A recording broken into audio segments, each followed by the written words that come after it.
जय माता दी दोस्तों। आज मैं आपको उपवास से संबंधित जानकारी देने जा रही हूँ कि उपवास हमें क्यों करना चाहिए। अगर मेरे द्वारा दी गई ये जानकारी अगर आपको अच्छा लगे तो इस वीडियो को लाइक करें, इसको शेयर करें, साथ ही अपने इस चैनल को सब्सक्राइब करें। उपवास का व्यावहारिक अर्थ है अन्न ग्रहण न करना या उपवास के पदार्थ खाना। उपवास में आलस्य, निद्रा एवं पित्त विकार आदि का उद्भव न हो, इसलिए कम अन्न भक्षण करना आवश्यक रहता है। इसके लिए धर्मशास्त्र ने हविष्य पदार्थों की सूची भी बनाई है। उपवास अच्छी तरह से हो, ऐसी इच्छा होने पर दिन भर कुछ न खाकर केवल पानी पीना चाहिए। इससे पेट के सभी अवयवों को पर्याप्त विश्राम मिलने से शरीर कार्यक्षम बनता है। परंतु यदि कुछ कारणों से जलोपवास मुमकिन न हो तो फलाहार करें। यदि यह भी संभव न हो तो आहार में परिवर्तन करके हविष्यान्न भक्षण करें। सभी विषयों में जलपान मुख्य तत्व है। आजकल उपवास प्रातिनिधिक स्वरूप में किए जाते हैं। साबूदाना, खिचड़ी या केले वगैरह खाकर उपवास किया जाता है, परंतु उपवास के दिन कुछ समय ध्यान धारणा एवं जप आदि अवश्य करना चाहिए। उपवास के पहले दिन रात में भोजन न करें। यदि भोजन करना आवश्यक हो तो पहले पहर में अल्पाहार ले लें।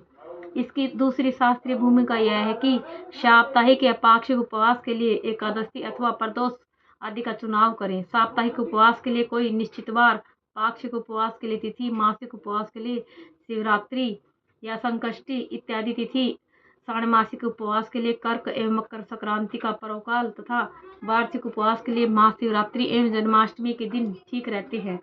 तदनिमित्त उपवास के दिन मन पर धार्मिक संस्कार होने के लिए ब्रह्मचर्य के नियमों का पालन करें। इससे काम वासना नियंत्रित हो जाती है। गृहस्थ व्यक्ति को एक से अधिक उपवास नहीं करने चाहिए। उसी तरह पाक्षिक या मासिक आदि उपवास एक से अधिक न करें। इसके पीछे पित्तांश न बढ़े, यही उद्देश्य रहता है। जवानी में खींचतान कर किए गए उपवास से पित्त वृद्धि होती है। इसके फलस्वरूप बुढ़ापे में विभिन्न विकार उत्पन्न होते हैं। धार्मिक आचरण न करते हुए मन के विरुद्ध लादे गए उपवास करते रहने से भी पित्त का प्रभाव बढ़ जाता है। शास्त्रोक्त पद्धति से किए गए उपवास में मन के विकार शांत होते हैं। उपवास का महत्वपूर्ण सूत्र है, उपवास का रूपांतर भूखमरी में न हो। देह धारणा के लिए आवश्यक ईंधन नित्य अन्न के माध्यम से मिलता है। वह ईंधन उपवास के दिन अन्न द्वारा न मिलने के कारण अन्य मार्गों से प्राप्त करना होता है।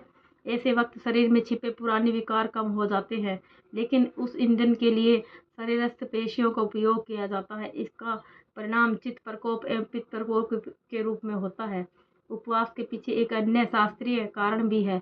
उपवास के दिन अन्न मार्ग की आंतें अंदर की ओर इकट्ठी होने से मल स्थिर होकर बाहर निकलता है।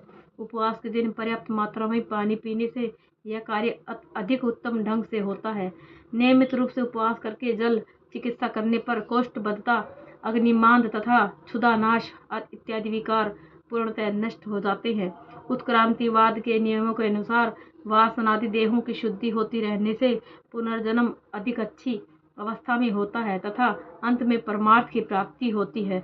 उम्र के 50वें साल से मनुष्य का शांति काल प्रारंभ होता है। 50 साल की उम्र के बाद नवपेशी निर्माण की प्रक्रिया घटती जाती है। ऐसे समय गृहस्थाश्रम से वानप्रस्थाश्रम शुरू होता है। यदि शास्त्रोक्त विधि से वानप्रस्थाश्रम लेना सुविधाजनक न हो तो उपवास की समाप्ति करके केवल शुक्ल एकादशी का उपवास ही रखें। जय माता दी।